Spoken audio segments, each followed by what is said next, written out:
사도행전 5장 12절부터 39절까지입니다.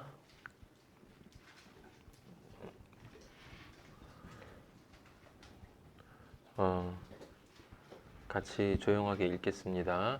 사도들의 손을 통하여 민간의 표적과 기사가 많이 일어나매 믿는 사람이 다 마음을 같이하여 솔로몬 행각에 모이고 그 나머지는 감히 그들과 상종하는 사람이 없으나 백성이 칭송하더라. 믿고 주께로 나아오는 자가 더 많으니 남녀의 큰 무리더라.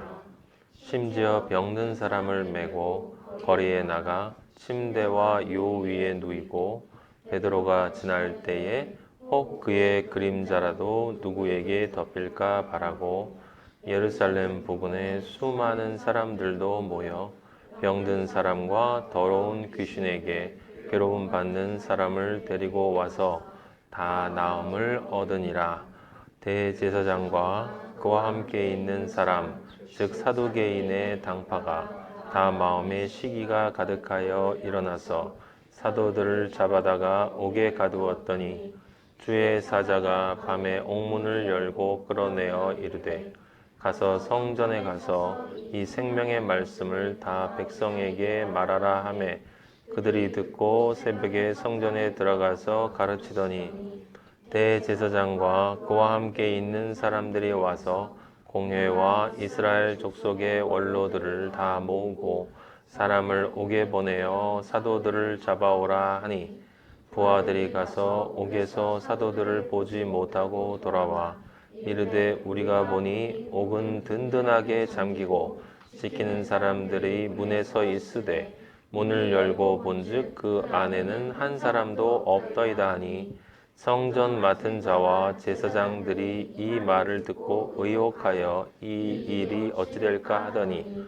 사람이 와서 알리되 보소서 옥에 가두었던 사람들이 성전에 서서 백성을 가르치더이다 하니 성전 맡은 자가 부하들과 같이 와서 그들을 잡아왔으나 강제로 못함은 백성들이 돌로 칠까 두려워함이더라. 그들을 끌어다가 공회 앞에 세우니 대제사장이 물어 이르되 우리가 이 이름으로 사람을 가르치지 말라고 언금하였으되 너희가 어이 가르침을 예루살렘에 가득하게 하니 이 사람의 피를 우리에게 돌리고자 함이로다. 베드로와 사도들이 대답하여 이르되 사람보다 하나님께 순종하는 것이 마땅하니라. 너희가 나무에 달아 죽인 예수를 우리 조상의 하나님이 살리시고 이스라엘에게 회개함과 죄사함을 주시려고 그를 오른손으로 높이사 임금과 구주로 삼으셨느니라. 우리는 이 일의 증인이요 하나님이 자기에게 순종하는 사람들에게 주신 성령도 그러하니라 하더라. 그들이 듣고 크게 노하여 사도들을 없이하고자 할세 바리새인 가말리엘은 율법 교사로 모든 백성에게 존경을 받는 자라. 공회 중에 일어나 명하여 사도들을 잠깐 밖에 나가게 하고 말하되 이스라엘 사람들아 너희가 이 사람들에게 대하여 어떻게 하려는지 조심하라. 이전에 드다가 일어나 스스로 선전하매 사람이 약 400명이 따르더니 그가 죽임을 당함에 따르던 모든 사람들이 흩어져 없어졌고 그 후 호적할 때에 갈릴리의 유다가 일어나 백성을 꾀어 따르게 하다가 그도 망한즉 따르던 모든 사람들이 흩어졌느니라. 이제 내가 너희에게 말하노니 이 사람들을 상관하지 말고 버려두라. 이 사상과 이 소행이 사람으로부터 났으면 무너질 것이요 만일 하나님께로부터 났으면 너희가 그들을 무너뜨릴 수 없겠고 도리어 하나님을 대적하는 자 될까 하노라 하니. 네, 계속 읽어주세요. 그들이 여기고 예수의 이름으로 말하는 것을 통하고 보니 사도들은 그 이름을 위하여 능력받는 일에 합당한 자로 여기심을 기뻐하면서 공회 앞을 떠나니라. 아멘. 네, 거기까지 읽도록 하겠습니다. 41절이죠, 그럼? 네. 제가 지금 잘 맞는 네, 잠깐 기도하겠습니다. 아버지 감사합니다. 귀한 아버지의 아들들을 불러주시고 아버지의 영광 가운데 빛 가운데 말씀으로 조명되어지는 자리에 함께 모일 수 있도록 인도하여 주심을 감사합니다. 각자의 사정을 아버지가 다 아시오니 아버지께서 하시고자 하시는 말씀을 우리 각자에게 주시기를 원하고 그것을 통해서 우리의 존재가 변화되어 아버지께 영광 돌리는 삶이 되기를 간절히 기도합니다. 예수 그리스도 이름으로 기도하였습니다. 아멘. 아멘. 네, 오늘 읽은 구절은 사실은 어려운 말이 하나도 없어요. 여러분들이 읽으면 그냥 다 읽을 수 있는 이야기들입니다. 그런데 사도행전을 읽으면서 그냥 읽으면 안 되고 늘 말씀드리는 것처럼 전체의 관점에서 항상 봐야 돼요. 앞에서 어떤 이야기가 진행되어졌는가 라고 하는 것을 우리가 읽고 그것을 여기에 또 같이 연결을 시켜야 이제 성경을 제대로 이해할 수 있다라고 하는 거예요. 저번 주에 우리는 그 바나바와 그 아나니아 삽비라 부부의 이야기를 봤습니다. 그래서 그 둘의 이야기는 다른 이야기가 아니라 그리스도인을 통해서 선포되는 구원의 말씀은 어떤 사람에게는 반드시 생명의 향기로 나아가지만 다른 이에게는 죽음의 향기가 된다. 이 사실을 명확히 하신 이야기입니다. 그래서 그 바나바와 아나니아의 그 관계는 성경에 가인과 아벨부터 시작해서 끊임없이 반복되어져서 사실은 이야기되어지는 것인데 그 직전의 이야기를 보면 우리는 11제자와 가룟 유다를 볼 수가 있어요. 예수 그리스도가 함께하고 3년 반 동안 함께 생활하고 함께 진리의 말씀을 전해주고 그리고 영생이라는 것이 무엇인지를 알려주었을 때 인간의 나약함을 지니고 있지만 그 진리를 향한 지향성을 가지고 있는 11제자와 그래서 베드로가 우리가 가지고 있는 모든 것을 내던지고 우리는 당신을 따랐습니다 라고 하는 그 바나바의 상징적인 말을 고백을 했었고 이 가룟 유다는 삶을 통해 그 다른 성경의 마태, 마가, 누가, 요한 공관복음에 보면 그 가룟 유다가 그 돈꾀를 훔치는 도둑이다라는 말이 나와요.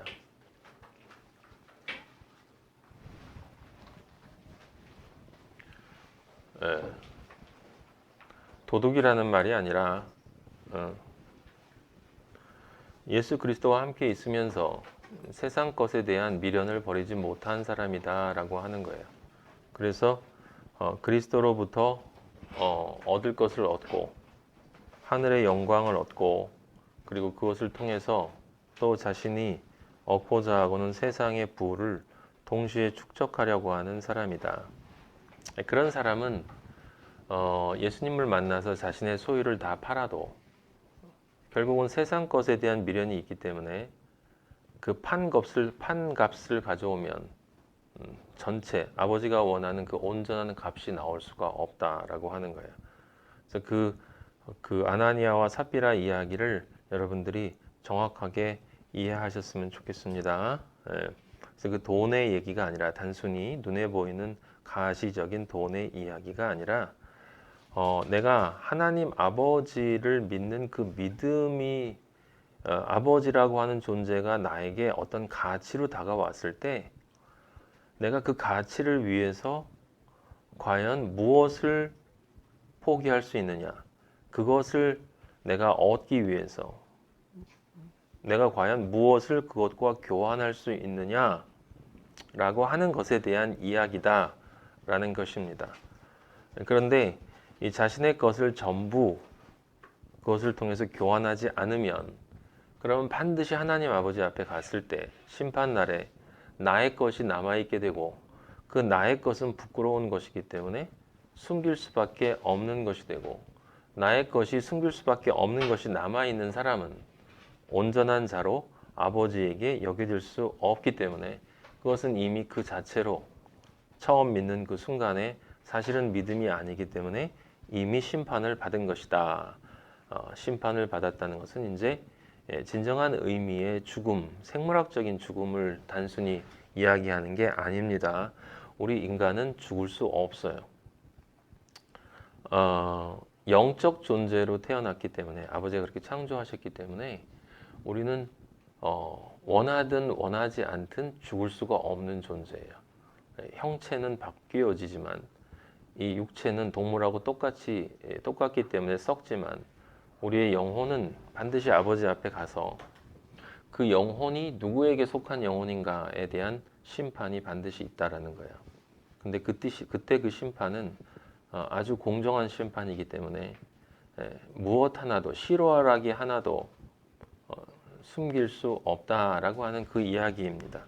그래서 그 바나바와 아나니아 삽비라 이야기가 한 번 나오고, 그것을 통해 이 복음이 선포됐을 때 그것을 받아들이고 내가 그리스도인이 되겠다라고 결정한 그 사람이 진정 구원받기 위해서는 어떤 마음가짐, 어떤 자세, 어떤 존재의 지향성을 가져야 하는가라고 하는 것을 이제 저번 주에 우리가 배웠습니다. 그래서 그 이야기가 사실은 오늘 또 반복되는 거예요. 얼핏 보면 아나니아와 삽비라 이야기는 아주 독특한 이야기고, 왜 성경에 그것 이야기가 한 번 나왔을까라고 생각하지만, 여러분 영적으로 성경을 보면 성경엔 아나니아와 삽비라 이야기 투성이에요. 가론 유다부터 시작해서 에서부터 시작해서 우리가 알고 있는 모든 실패한 사람들은 사실은 다 아나니아와 삽비라예요. 그걸 모르니까 왜 그때에만 죽었고 요즘에 헌금 낸다고 작정했다가 11조 한다고 했다가 안 낸 사람들은 안 죽을까라고 생각을 하는데, 뭐 특별히 더 사람들이 악해져서 아버지가 포기하신 것이 아니라 다른 이야기를 하는 거예요. 돈을 안 내는 것은 그 중에 속한 것일 뿐이고, 그거보다 더 근본적인 이야기를 하신다. 그래서 사실은 성경 전체가 그 하나의 테마로, 그 패러다임으로 만들어져 있거든요. 그걸 아버지가 감각적으로 명확히 하신 것. 너희가 바나바가 되든지 아나니아와 삽비라가 되든지 둘 중에 선택해라 라고 하는 것을 아버지가 확실하게 드러내 보여주신 것이 바로 십자가예요. 십자가. 골고다의 십자가. 거기 오른쪽, right side, 바른 쪽에 있는 그 사람이 바나바로 상징되어지는 거고, 다시 한번. 그 다음에 왼쪽이 아니고 틀린 쪽, wrong side, 틀린 쪽에 있는 그 죄인이 아나니아와 삽비라로 표현이 된 거예요.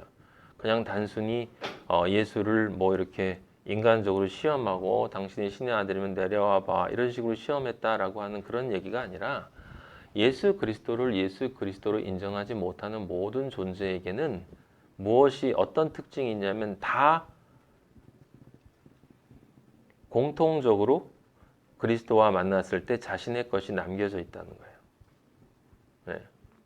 남겨져 있기 때문에 그 자기가 가지고 있는 것을 다 팔았다 하더라도 반드시 나의 이기적인 욕심이나 세상에 대한 미련이나 이런 것들이 다 남아 있는 거예요. 그래서 예수님이 구원받는 성도들을 향해서 우리 그리스도인들, 기독교인으로서 그리스도인은 진정 아버지가 원하시는 그리스도인으로 되어져 가고 있는 우리들에게 그 일곱 교회를 말씀하시면서 칭찬을 하시지만 반드시 책망을 하시고, 빌라델비아 교회와 서머나 교회를 제외하고는 다 책망을 하셨는데, 그 책망의 공통적인 건 다른 게 아니에요. 그냥 간단합니다. 너희가 온전한 그리스도인이 되지 못했다라고 하는 이야기입니다. 변했다라고 하는 것이나 아니면 이제 오늘 그 얘기가 나오는 거예요. 그러니까 아버지가 사랑이시라는 건 너무 쉽게 설명을 했는데도 사람들이 그걸 이해하지 못하는 거예요. 그러니까 성경 전체는 끊임없이 반복하는 것입니다. 창세기 1장 1절을 끊임없이 반복하는 거예요. 창세기 1장의 이야기를 그 하나님의 공식, 아버지의 아들이 되기 위한 그 방식을 끊임없이 반복해서 다른 사람, 다른 스토리를 통해서 하지만 이야기는 하나예요. 이야기는 하나. 너는 구원받기 위해서는 그 골고다의 언덕에 와야 한다. 그게 동방의 그 죄악 세상에 있는 바로 에덴이다. 거기에 생명나무가 있다. 십자가가 섰다. 그러면 거기로 오지 않는 사람들이 하나 있고, 그리고 그 골고다로 온 사람들이 있어요. 근데 그들 중에 오기는 왔는데 십자가 밑에서 십자가를 바라보는 사람들이 있습니다. 안타까워하든 어떤 마음, 조롱하는 마음을 가지고 있든 어떤 마음을 가지고 있든 십자가를 바라보고 그 십자가와 내가 분리되어 있는 사람들이 있어요. 근데 또 한 부류의 사람들이 있어요. 그건 그리스도와 함께 십자가 위로 올라가서 매달린 사람들이에요. 그 사람들은 그리스도와 가장 가까이 있는 사람들이고 구원에 가장 가까이 있는 사람들이에요. 근데 가장 가까이 있는 그 사람들 가운데에서도 또 알곡과 가라지가 나뉠 수밖에 없다라는 것을 성경은 이야기하는 것입니다. 마지막 때, 그때에 가서 정말 네가 내 앞에 섰을 때 너가 정말 구원받을 수 있다고 그렇게 자신할 수 있니? 라고 하는 그 이야기가 동일하게 예수 그리스도와 마찬가지로 십자가를 졌어요. 거기 올라가서 발가벗고 모든 고통을 다 당하고 있으면서도 동일한 고통, 동일한 십자가를 지고 있으면서도 전혀 예수 그리스도와 상관이 없는 사람이 있다는 거예요. 그럼 우리의 실생활에서는 그렇겠습니까? 아니요. 마지막에 가서 너의 그 십자가가 가짜 십자가였다. 너는 아직 그 판 것을 남겨놓은 자다. 너는 십자가에 올라와 있으면서도 너 안에 있는 자존심을 아직도 가지고 있구나. 네가 십자가를 지고 있다라고 하는 너 자신의 자기의가 아직도 있구나. 라는 것을 판별받음으로써 결국 판값을 다 내놓을 수 없는 그 부끄러운 것을 아버지한테 들킬 수밖에 없는 그런 존재가 있다라는 거예요. 여러분, 골고다의 그 새 십자가는 그냥 그게 아니에요. 아버지가 왜 예수 그리스도가 진리인데 왜 진리인 십자가만 딱 박아놓지 왜 새 십자가를 박아놓냐? 거기 왜 사람들은 모여있고 그들은 왜 그리스도를 쳐다보고 있는가라고 하는 이야기는 그냥 그게 아니라 그게 바로 아버지가 처음에 패러다임으로 약속하신 그 에덴인 거예요. 진짜 에덴은 그리스도가 있는 곳입니다. 진짜 에덴은 그리스도와 하나 되는 곳이에요. 근데 그리스도는 세상 사람들이 다 생각하는 것처럼 처음 에덴 동산은 완전히 그냥 날씨도 참 좋은 날씨에 온갖 맛있는 과일들이 쫙 있고 너무 기분 좋고 막 이렇게 사람들이 생각하는 그런 낙원이 에덴이 아니에요. 거긴 진짜 만약에 에덴 동산이 그렇다면 그건 저주받은 곳이죠. 저주받은 곳.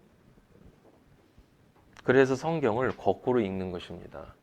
너무 그렇게 좋고 아름다운 곳이고 먹을 것도 많고 아무런 걱정이 없고 평안한 곳은 그런 곳은 정확하게 선악과를 원하는 사람들이 원하는 곳이에요. 먹을 걱정 아무것도 없고 늘 기쁘고 마음이 늘 기쁘고 그다음에 내가 늘 이렇게 하나님의 아들로 이렇게 존재하는 그런 곳은 에덴이 아니에요. 에덴은 그리스도가 있는 곳이고 그 그리스도가 있는 그 십자가가 그 십자가를 바라보는 자에게는 생명나무로 보이는 것이고 그 십자가를 바라보지 못하면 그게 선악과가 되는 거예요. 그래서 이 인류 역사는 다른 것이 아니라 이 창조되어진 곳, 제가 여러분한테 말씀드렸죠. 로마서에 나와 있는 이야기는 그냥 단순한 이야기가 아니라 여러분이 산에 가서 나무 하나만 봐도, 아기가 태어나는 것만 봐도, 제가 강의할 때는 얘기하지만 아기가 자궁 안에서 자라나는 모습만 봐도, 그냥 바깥에 있는 무엇을 봐도 하나님이라고 하는 존재를 부인할 수가 없어요. 그 핑계할 수가 없어요. 그게 사랑이고, 그게 하나님이 우리에게 모든 것을 주시는 그 사랑이고, 그 사랑이 사실은 십자가로 드러난 것이기 때문에 생명나무는 어디에나 있어요. 그래서 공기를 누구에게나 주는 거예요. 이 공기 말고 진짜 공기를 찾아야 된다고. 이 공기 말고 그 육체의 공기 너머에 있는 진짜 영의 호흡, 성령을 찾아야 한다라고 하는 이야기를 해주시는 거다라고 하는 거죠. 그러니까 십자가의 그 둘이 성경을 보면 쭉 이어지지 않습니까? 계속 그 둘로 나뉘어져요. 분리되어지는 것. 지금 여기 바나바와 아나니아를 통해서 다시 한번 된 건데 그냥 같은 이야기인데 그 같은 이야기라는 걸 모르니까 이 이야기만 아주 독특하게 이야기라고 초대교회가 이러쿵 저랬다는 둥 우리가 이런 얘기를 할 수가 있는 것입니다. 이게 오해하고 있는 것이지만 누구나 다 자기가 보고 싶은 것을 보기 때문에 어쩔 수가 없어요. 우리는 모든 것을 십자가로 풀 수밖에 없습니다. 왜냐하면 성경은 예수 그리스도에 대해서만 기록하고 있다고 예수님 스스로 말씀을 하셨기 때문에 그래요. 세상적인 것이 섞이면 안 됩니다.